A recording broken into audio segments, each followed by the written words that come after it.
Good morning, students.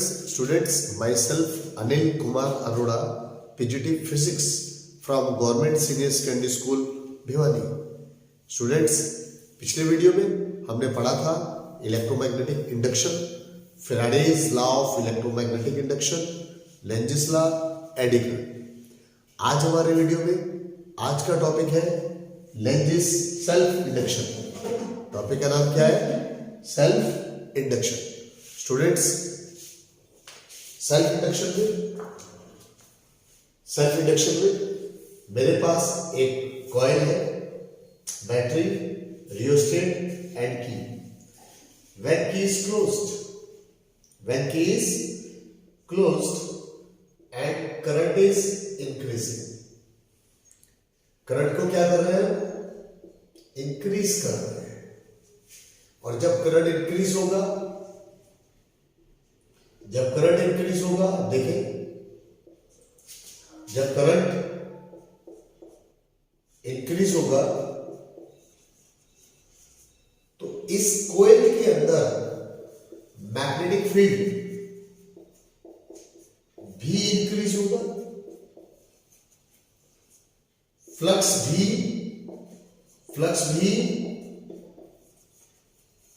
Increase होगा. और जब फ्लक्स इंक्रीज होगा, यानी जब फ्लक्स चेंज हो रहा है, फ्लक्स क्या हो रहा है? चेंज हो रहा है. फ्लक्स इंक्रीज हो रहा है तो क्या होगा? ईएमएफ इंड्यूस होगी.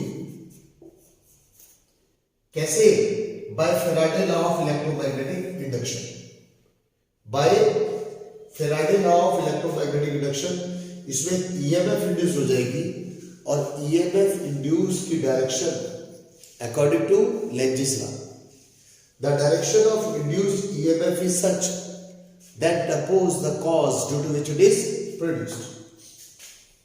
यानी जो EMF इंड्यूस हुई है वो करंट के इंक्रीज होने से हुई है. तो EMF इंड्यूस की डायरेक्शन क्या होगी? वो करंट की ग्रोथ का अपोज करेंगे. यानी oppose growth of current, oppose growth of current. आइए इसको उल्टा यहां समझते हैं. ये लीजिए, यहां पर हमने की क्लोज की और करंट को क्या कर रहे हैं? डिक्रीज कर रहे हैं. इसके अंदर ये जो करंट है ये क्या हो रहा है? करंट क्या हो रहा है? डिक्रीज हो रहा है. यानी अगर करंट डिक्रीज हो रहा है तो magnetic field mu naught n I वो भी डिक्रीज होगी. वो डिक्रीज होगी तो फ्लक्स भी क्या होगा? डिक्रीज होगा. तो बाय फैराडे लॉ ईएमएफ क्या हो जाएगी? इंड्यूस हो जाएगी. And the direction of induced EMF is according to Lenz's law. यदि जो ईएमएफ इंड्यूस हुई है वो इसलिए हुई है कि करंट डिक्रीज हो रहा है. लेकिन इसमें जो ईएमएफ इंड्यूस की डायरेक्शन होगी वो करंट के डिक्रीज होने का अपोज करेगा. यानी EMF induced oppose decay of current,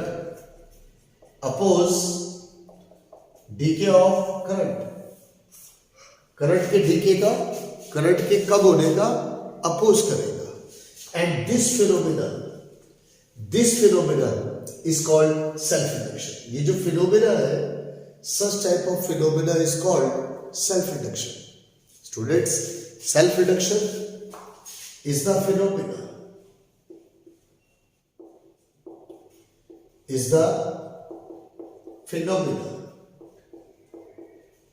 in which EMF is induced. EMF is induced in the coil when magnetic flux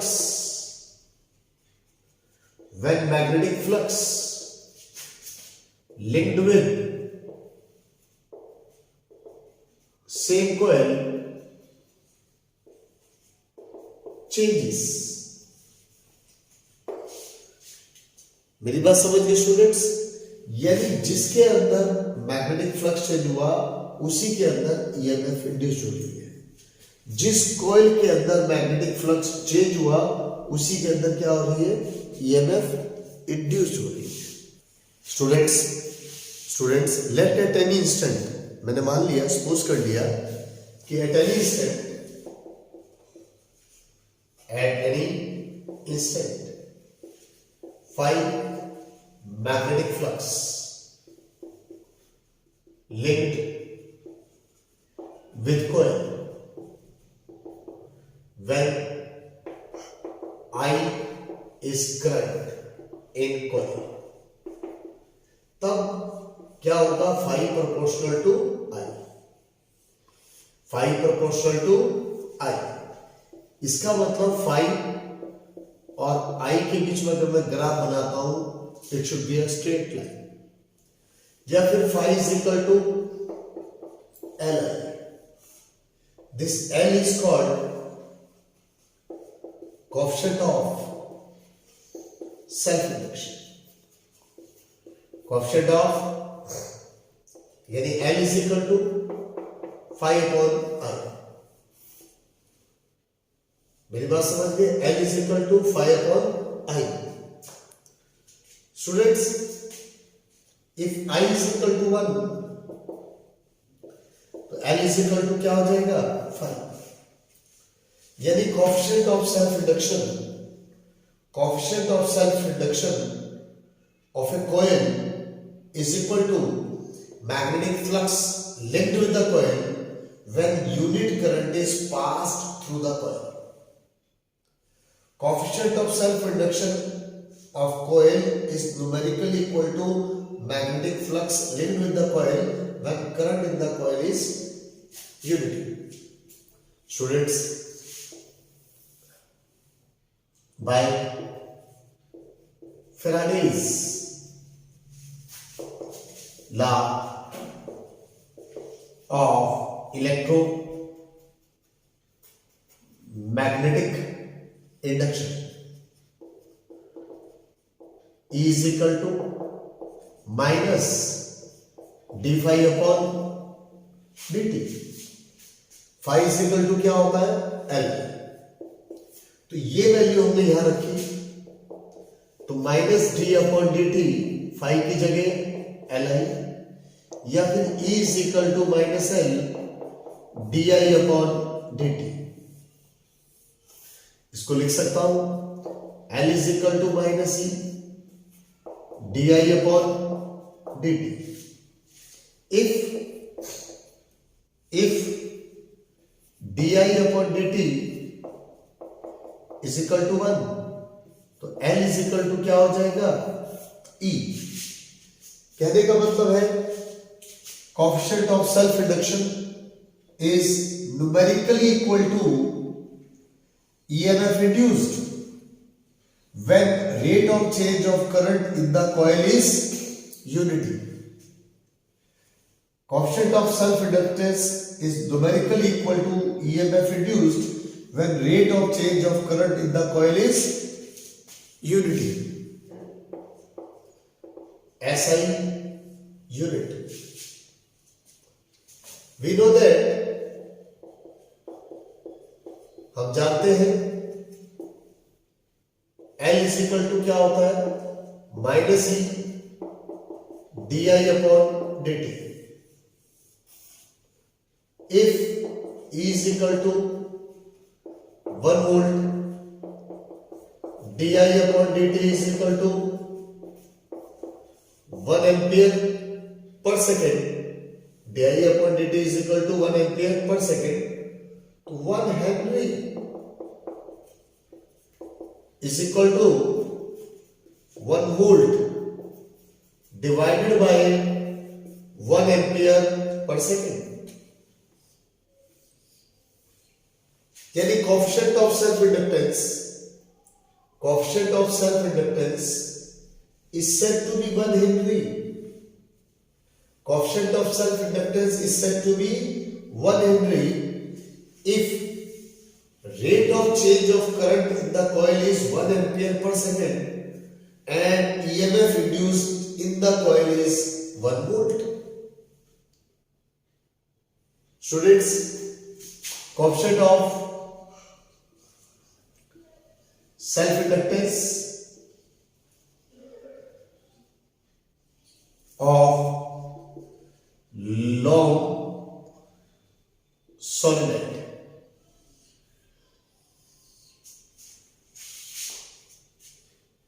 मैंने सपोज कर लिया ये मेरे पास एक लॉन्ग सोलेनॉइड जिसकी length L, area of cross section A, N, number of turns per unit length. Students, जब इसमें से I current, when I current is allowed to pass through this long solenoid, then magnetic field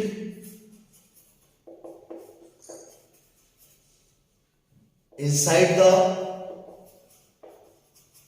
solenoid B is equal to mu naught N. Magnetic flux linked with each turn of solenoid. Phi is equal to B, that is mu naught NiA. Total flux निकालने के लिए total flux linked with solenoid phi, इसको हम इधर phi dash ले लेते हैं. Phi is equal to magnetic flux linked with each turn into total number of turns, that is phi is equal to mu naught NiA. यहां से हमने लिख लिया magnetic flux linked with each turn, ये लिख दिया. टोटल नंबर ऑफ टर्न्स हो गए N. Total number of turns कितने हैं? स्मॉल n इंटू L, क्योंकि स्मॉल n क्या है? Number of turns per unit length. तो टोटल नंबर ऑफ टर्न्स क्या हो जाएंगे? n इंटू, मैं इसको लिख सकता हूं total number of turns per unit length, तो टोटल नंबर ऑफ टर्न्स क्या हो जाएंगे?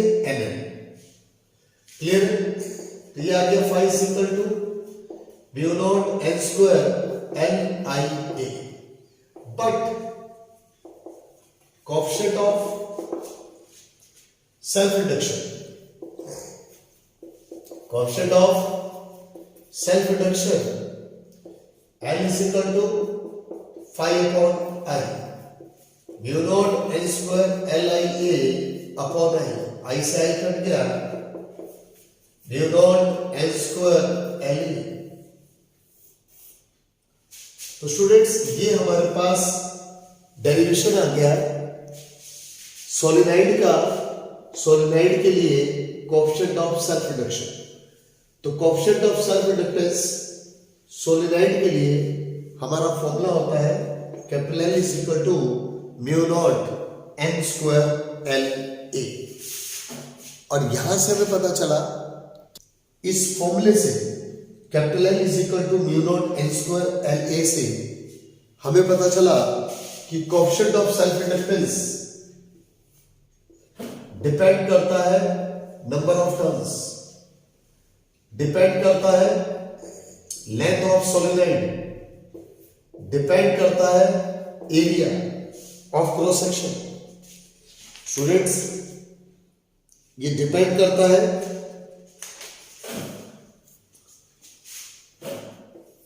चौथा पॉइंट, फोर्थ पॉइंट है हमारे पास L is equal to mu naught N square L A.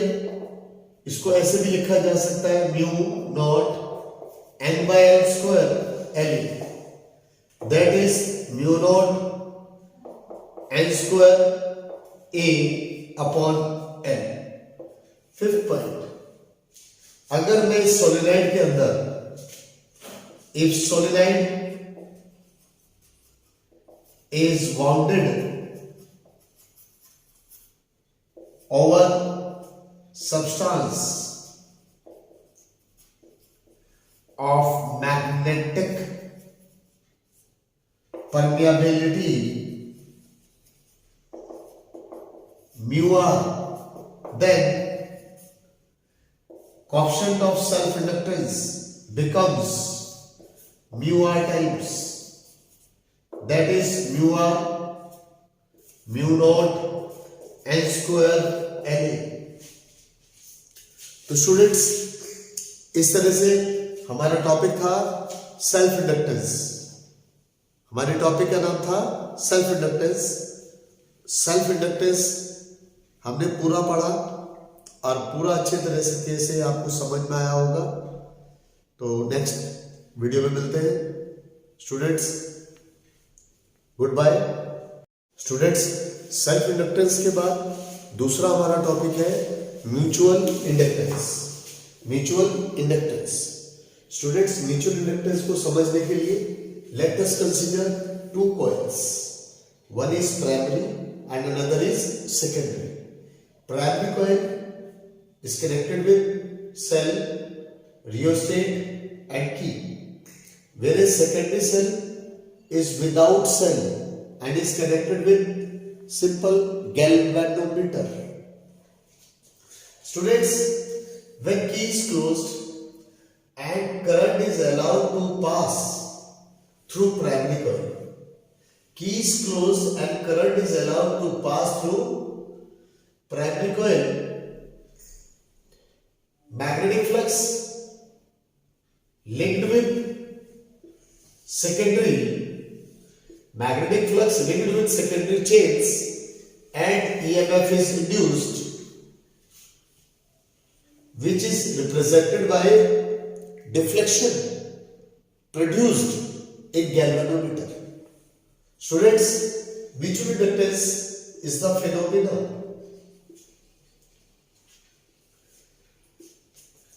when current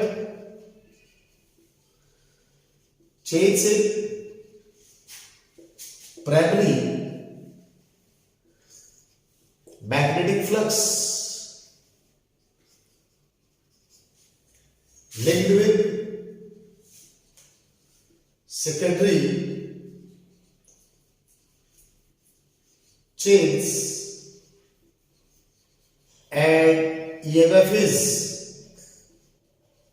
induced. This phenomena in which current changes in primary magnetic flux linked with secondary chains and galvanometer shows deflection in secondary. This phenomena is called mutual inductance. Students, let I1 current when flux linked with coil is phi 12. Students, phi 12 is directly proportional to I1. थोड़ा सा इसको और easy कर लेते हैं, हम इसको phi 2 लिख लेते हैं। क्या लिख लेते हैं? phi 2। I1 क्या है? Current in primary and phi 2 is magnetic flux linked with secondary chains. Secondary 2 number का मतलब secondary. Then phi 2 is directly proportional to I1 या phi 2 is equal to Mi। या फिर m is equal to phi 2 upon I1। Students, if I1 is equal to 1, then m is equal to phi 2। यानी coefficient of mutual inductance between two coils is equal to magnetic flux linked with secondary when current in primary is unity।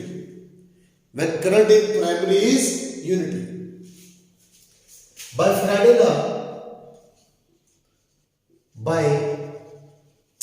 Faraday's law of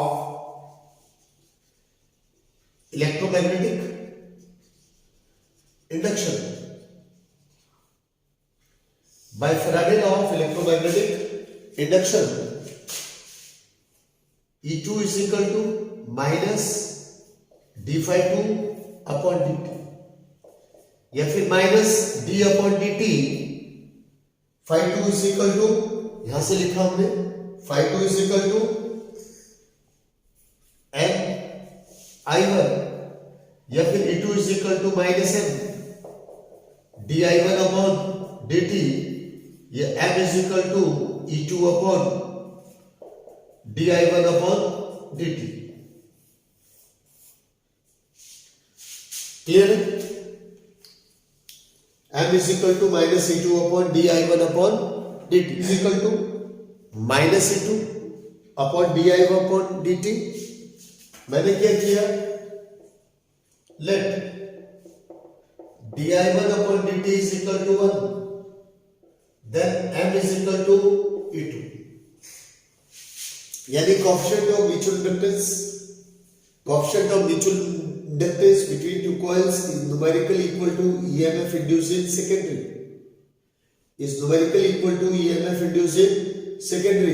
when rate of change of current in primary is unity। Students, ऐसे unity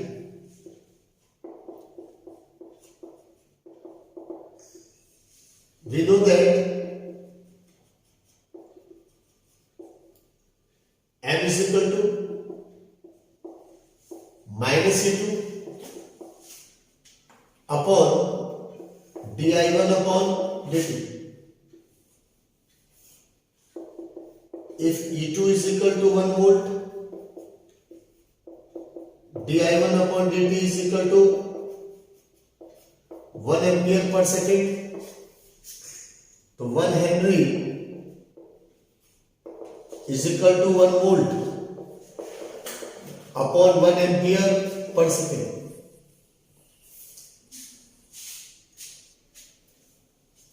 यानी coefficient of mutual inductance is said to be 1 Henry।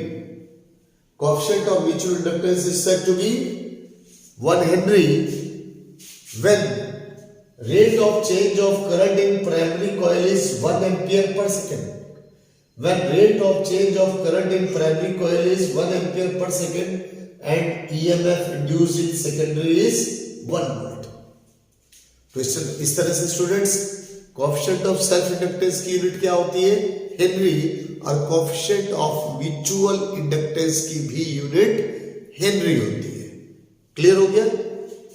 अब last topic है इसके बाद students, factors affecting mutual inductance. Students, मैं बता दूं आपको, mutual inductance between two long solenoid का हमारे पास फॉर्मूला होता है mu not n1 n2 LA, where n1 number of turns per unit length, n2 number of turns per unit length। अगर ये दोनों वैल्यूज में यहां रख दूं तो कैपिटल M हो जाएगा mu naught n1 n2 A divided by n।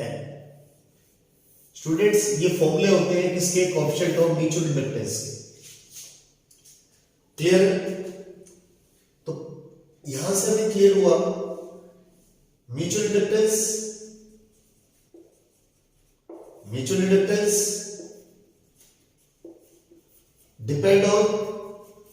depends on number of turns,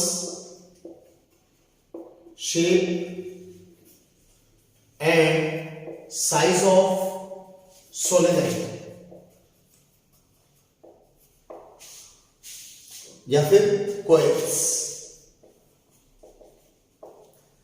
दूसरा पॉइंट स्टूडेंट्स, यहां पर म्यूचुअल इंडक्टेंस डिपेंड करता है कि कॉइल्स रखी कैसे। देखो सपोज दोनों कॉइल्स हमने इस तरह से रखी है, क्लियर है, इस तरह से कॉइल रखी है, या फिर कॉइल्स को हमने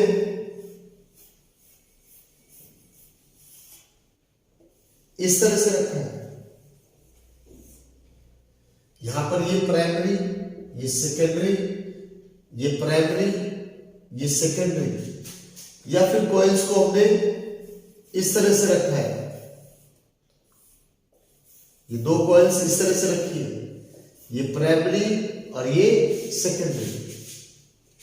तो किस तरह से रखी हुई है कॉइल्स, इस बात पर भी म्यूचुअल इंडक्टेंस डिपेंड करता है। यहां पर म्यूचुअल इंडक्टेंस कैपिटल M जो होगा वो क्या होगा, मैक्सिमम होगा। यहां पर जो म्यूचुअल इंडक्टेंस होगा वो लाई करेगा इसके और इसके बीच में। यहां पर म्यूचुअल इंडक्टेंस क्या होगा, इस केस में मिनिमम होगा। क्यों? क्योंकि जब यहां से करंट पास करेंगे, जो मैग्नेटिक फ्लक्स डेवलप होगा वो सारा का सारा सेकेंडरी के साथ लीक ही नहीं हो पाएगा, ज्यादातर क्या हो जाएगा, लीक हो जाएगा। जबकि ये परफेक्टली बाउंडेड है, ये परफेक्टली बाउंडेड है और इसमें लीकेज ऑफ म्यूचुअल इंडक्टेंस या कह लो लीकेज ऑफ मैग्नेटिक फ्लक्स यहां सबसे कम है। अगर लीकेज ऑफ मैग्नेटिक फ्लक्स कम है तो म्यूचुअल इंडक्टेंस क्या होगा, मैक्सिमम होगा। तो ये वो फैक्टर्स है, ये वो फॉर्मूला है जिसके बेस पर हम बता सकते हैं कि म्यूचुअल इंडक्टेंस किन किन फैक्टर्स पर डिपेंड करता है। स्टूडेंट्स वीडियो को ध्यान से देखें, ध्यान से पढ़ें और जुड़े रहे। मिलते हैं नेक्स्ट वीडियो में। Thank you students, thank you very much.